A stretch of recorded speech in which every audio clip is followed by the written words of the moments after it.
Christ is risen. He is risen indeed. Fantastic. Thank you. I'm glad to know you believe that. Excellent. Now we're going to have our first reading. Early on the first day of the week, while it was still dark, Mary Magdalene went to the tomb and saw that the stone had been removed from the entrance. So she came running to Simon Peter, and the other disciple, the one Jesus loved, and said, "They have taken the Lord out of the tomb, and we don't know where they have put him." So Peter and the other disciple started for the tomb. Both were running, but the other disciple outran Peter and reached the tomb first. He bent over and looked in at the strips of linen lying there, but did not go in. Then Simon Peter came along behind him and went straight to the tomb. He saw the stripes of linen lying there, as well as the cloth that had been wrapped around Jesus' head. The cloth was still lying in its place, separate from the linen. Finally, the other disciple who had reached the tomb first also went inside. He saw and believed. They still did not understand from the scripture that Jesus had to rise from the dead. Then the disciples went back to where they were staying. Super. Thank you very much. Excellent reading.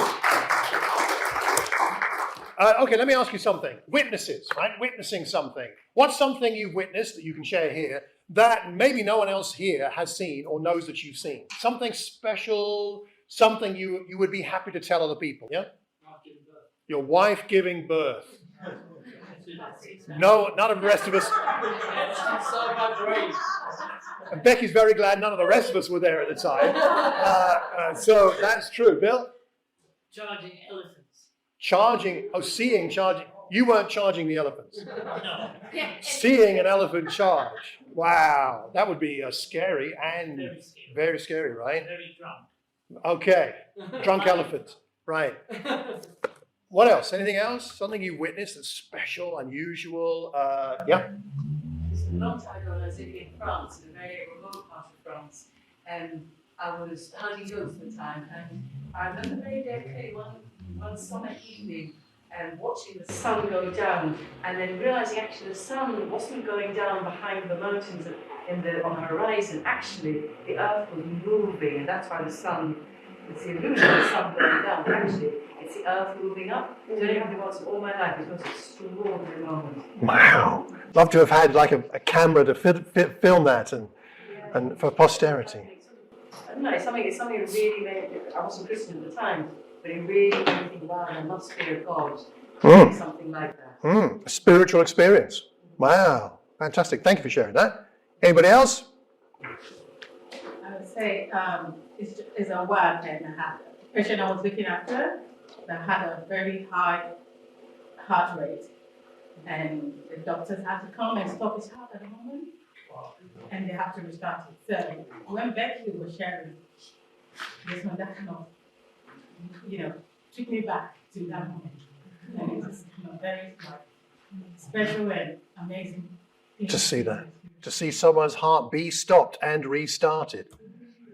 I think I'd pass out. I'm not sure I want to see that. I don't know. That's extraordinary, isn't it? There are moments in our lives that stay with us. Things we experience. Things we witness.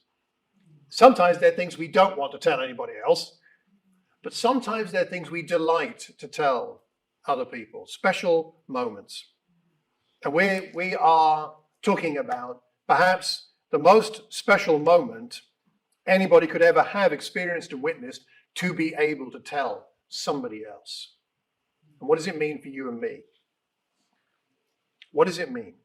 Let's have a look at the next part of the passage where Jaden just stopped. We're going to carry on here in verse 11 to the next scene. And we have now Mary at the tomb.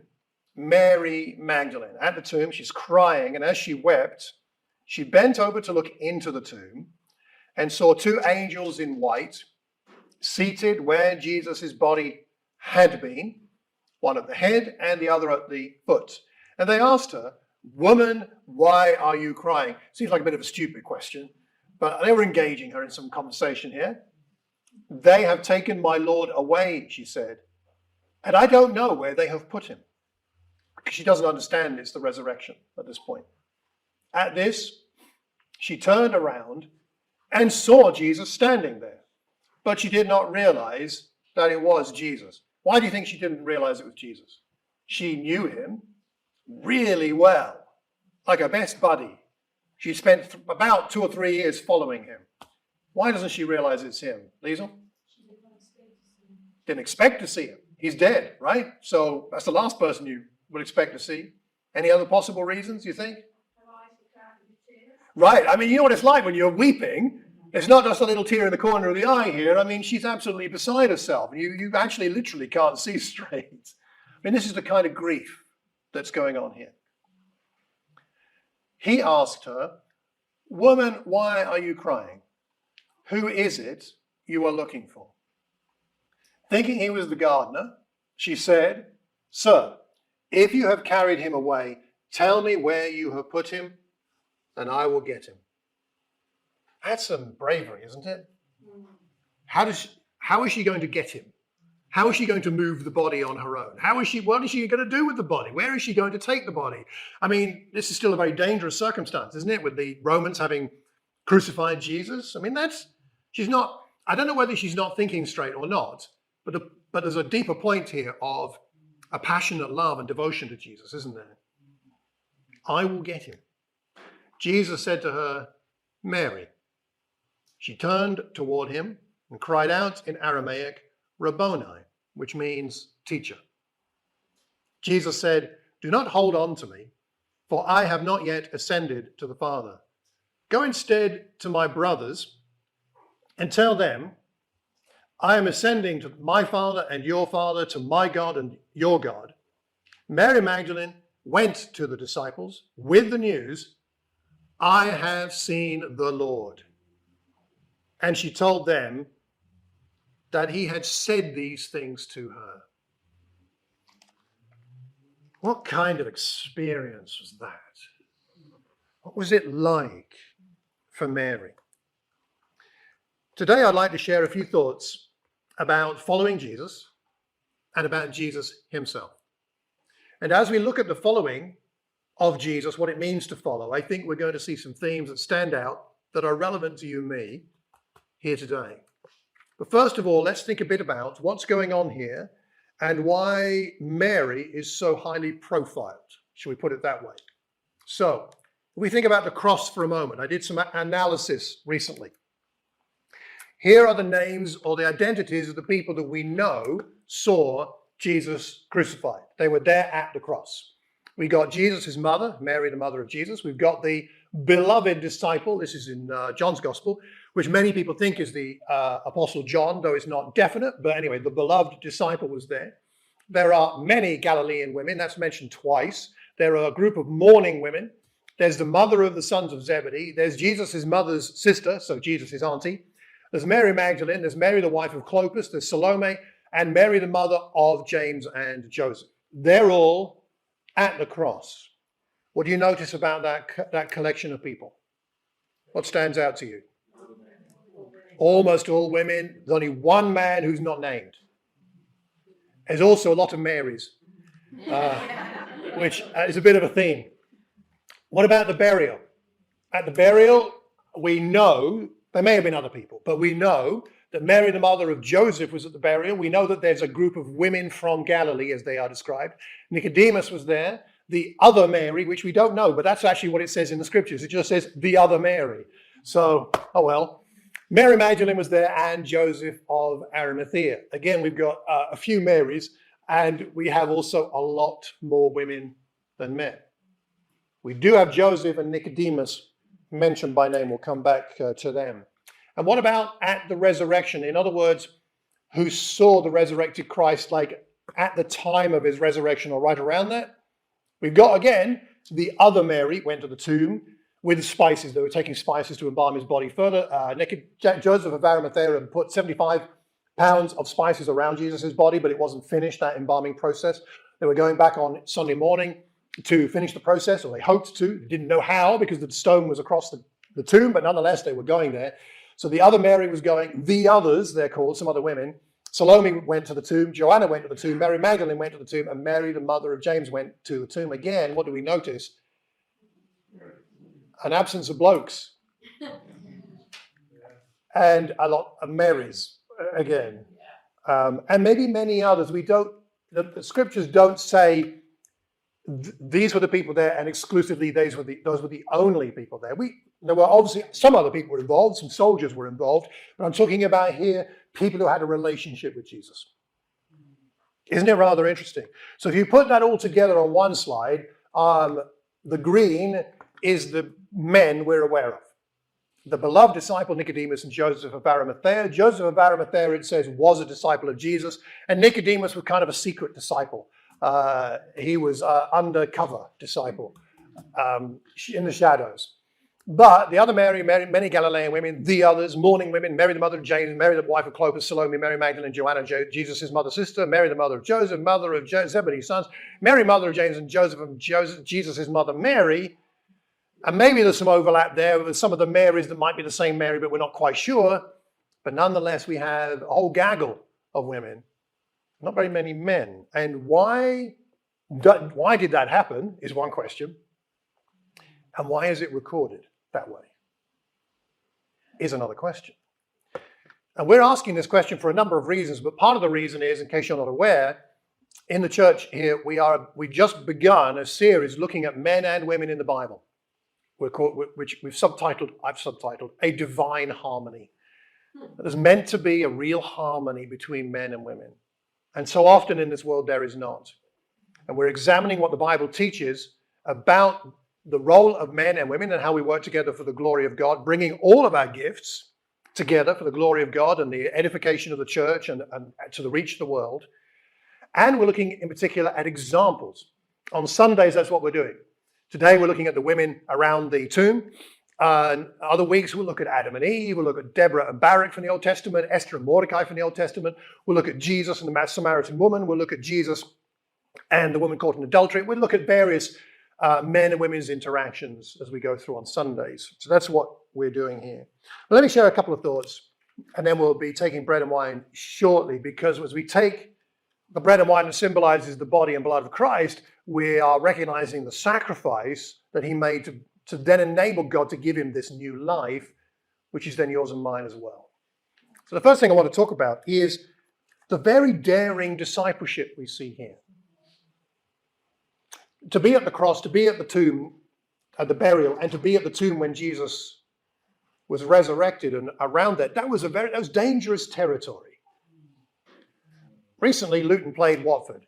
And if you know anything about that rivalry, you know that it's dangerous to be around in the wrong part of the stand or the stadium. You know, and there are lots of things like that. I drove past the Watford Vicarage Road, the ground, on the day that they were playing Luton. They were playing away at Luton. And as I drove past at 10 in the morning, they were loading up the coaches to take the supporters up there.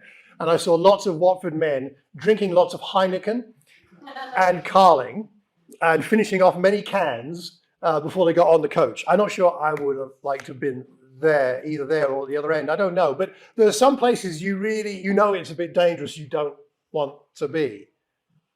If you're looking after yourself, you don't go to the cross. You don't go to the burial. You don't go to the tomb. These are daring disciples. Why are they so daring? Take Mary Magdalene. We know this about her. Not much, but this. Jesus had a group of women follow him along with his male disciples all through his ministry. 12 were with him, and also some women who had been cured of evil spirits and diseases. Mary, called Magdalene, from whom not one, not two, but 7 demons had come out. One would be enough, wouldn't it? 7. And then there's Joanna, the wife of Chusa, the manager of Herod's household. Susanna, these are named, and then many others. These women were helping to support them out of their own means. Now that sounds to me like discipleship. They're following. They're with him as he teaches the crowds. They're helping support him. They're making sacrifices so that he can carry out his work for God. They're not one of the 12, but they're accompanying Jesus and the 12, and just as involved in many ways as any of them are. And Mary Magdalene is the only woman who's mentioned in all 4 gospel accounts regarding the cross, the burial, and the resurrection. She's singled out. Somebody from whom 7 demons have come out. Now, we can only speculate as to what that exactly means. It doesn't mean it's connected with sin necessarily. It's just that she was very, very, very, very, very, very, very, very, very, very, very troubled. Troubled 7 times over. And Jesus had cast them out. Doesn't that explain her daring discipleship? Her love for Jesus that went beyond what was reasonable? Disregarding her own safety? When you've had 7 demons cast out of you, you've been given a new life. And you don't care for your life anymore in one sense. It doesn't matter. I've been given a new life. Mary, the mother of Jesus, is one of those who's also mentioned more frequently than some of the others. And isn't it rather interesting that she's at the cross? I mean, you may remember back in Mark chapter 3, his family thought Jesus was out of his mind. They thought he'd gone crazy. And it does include his mother. Later on in Mark 3, it's his brothers and his mother are waiting for him to take him away. They want to take him away. So his mother wasn't a fan of his ministry. She didn't think maybe he was doing all the right things, at least for a while. I mean, she was an amazing woman, but at this point, she didn't kind of get it. But then she's at the cross. It must be only love that would do that, right? I mean, there's nothing quite like a mother's love for a child. It's fierce. If I told you the story of when Penny defended Fred, my son, our son, he was being bullied by some local little kids. He was young. He had a bicycle. And these kids bullied him and took somewhere down the street and took his bike off him. And Fred came back and told us. And then one of these kids happened to come down the driveway where we lived, where we were living at the time. And the kid came around the corner and Penny realized who he was. And Fred said, that's one of the kids. Penny marched up to this little child, grabbed him by his lapels, lifted him off the floor till his face was level with hers. Now this kid's trembling.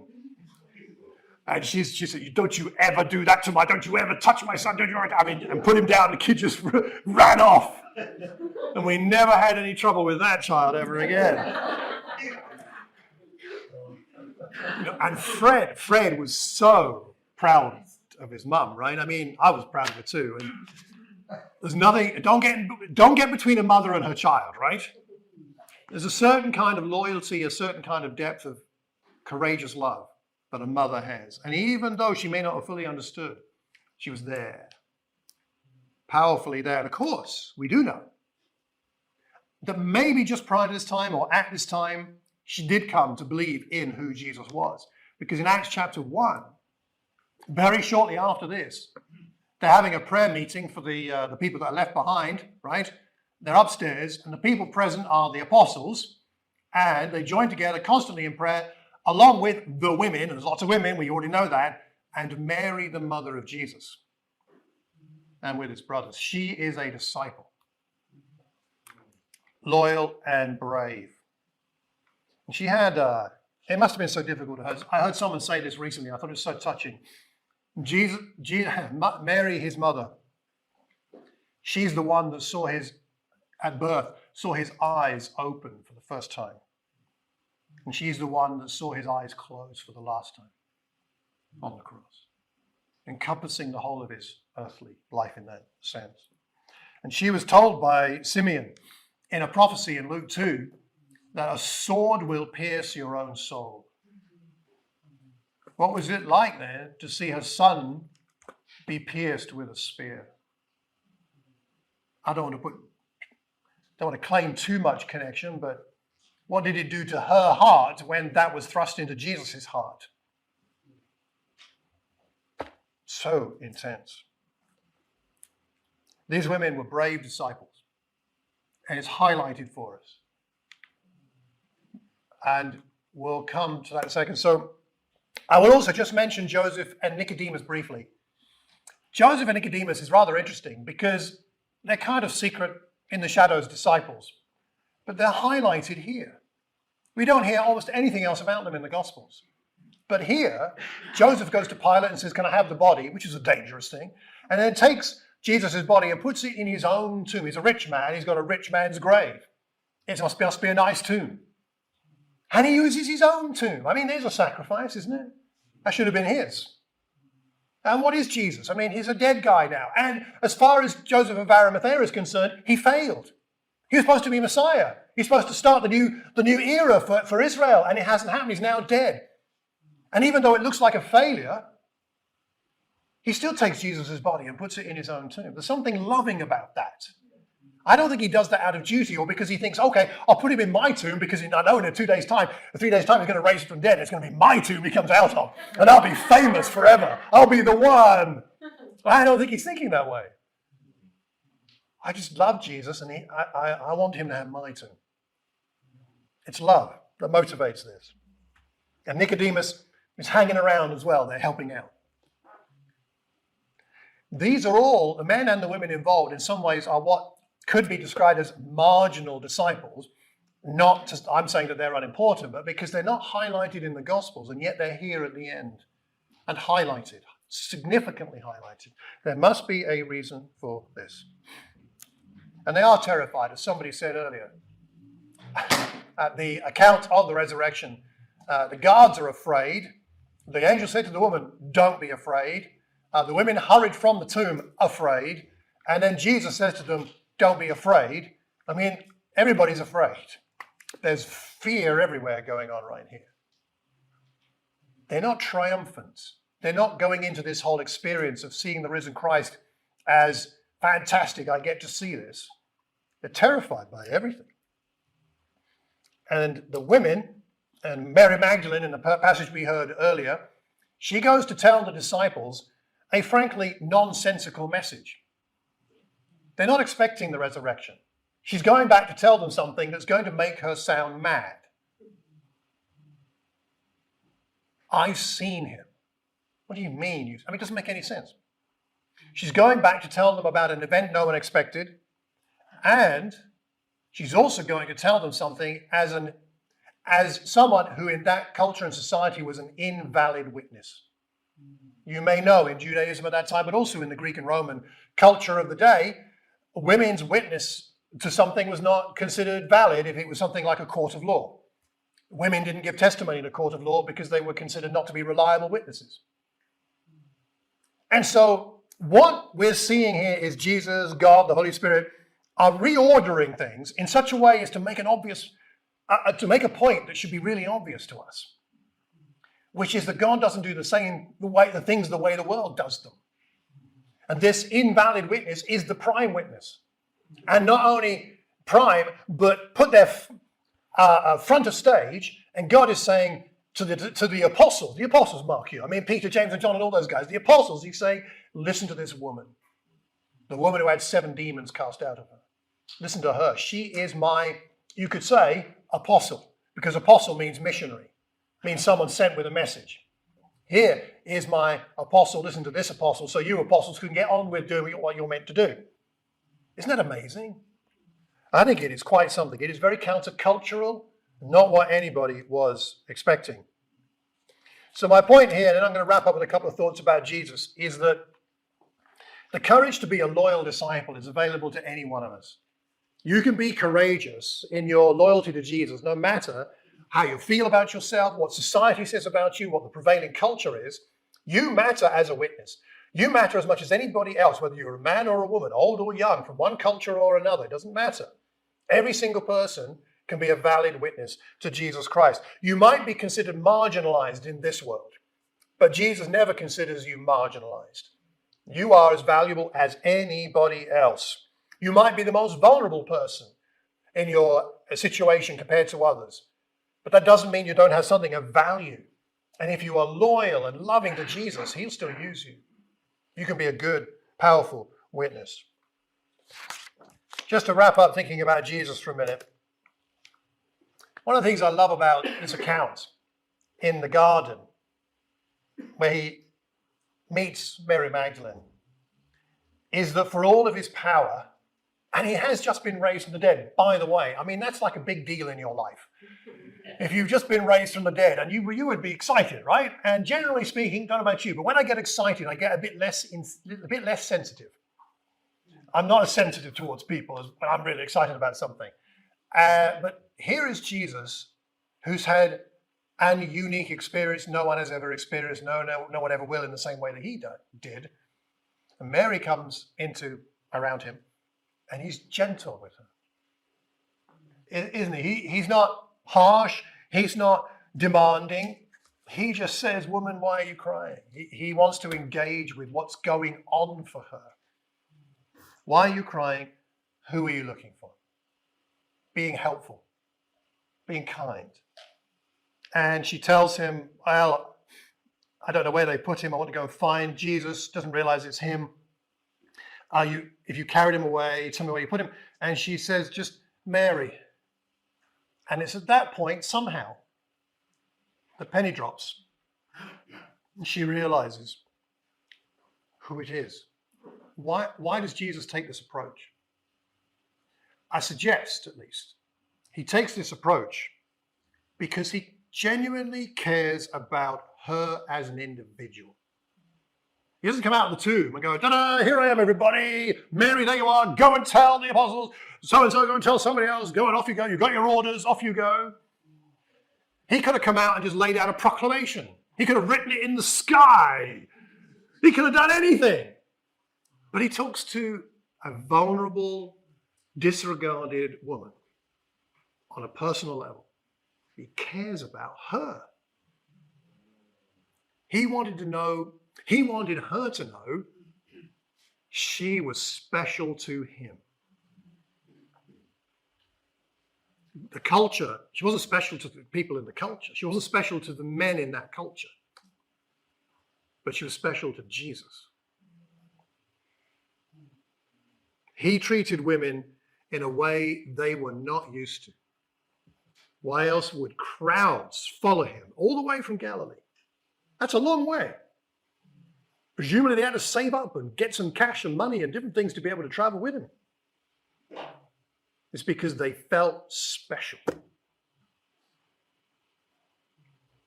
And I hope and pray that all the women here today, online as well, that all of you women feel special.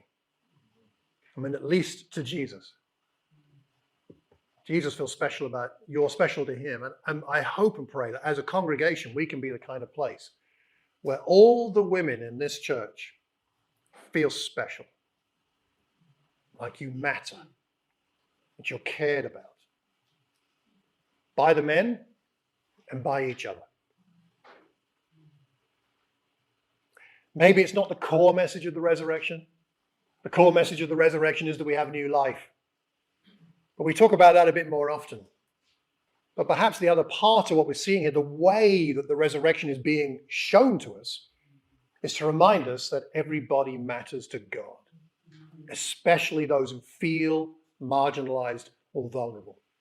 And that has often been the case for women in this world over millennia. Go and tell, he tells her. Go and tell. Go and be my apostle to the apostles.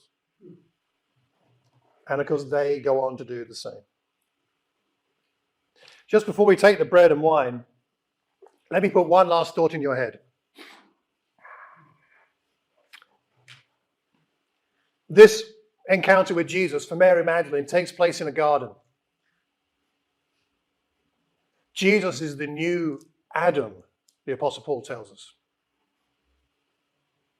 Isn't there some kind of parallel and contrast with what happened in the Garden of Eden? There's something going on there, I think. Two gardens. One where death came in and one where life came in.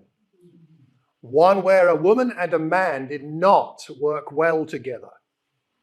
I'm not going to give extra blame to Eve or Adam. We're going to talk about them in a week or two. But they didn't work well together.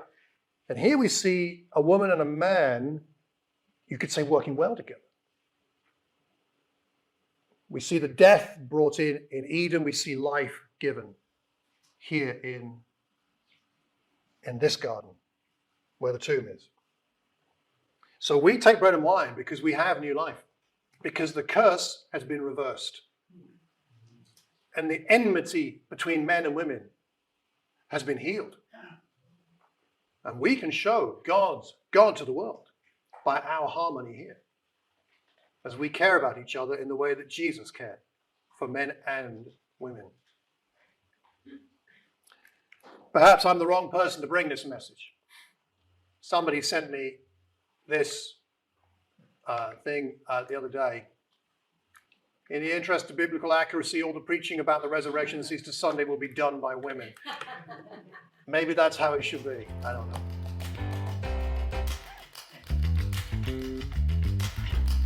Every one of us matters.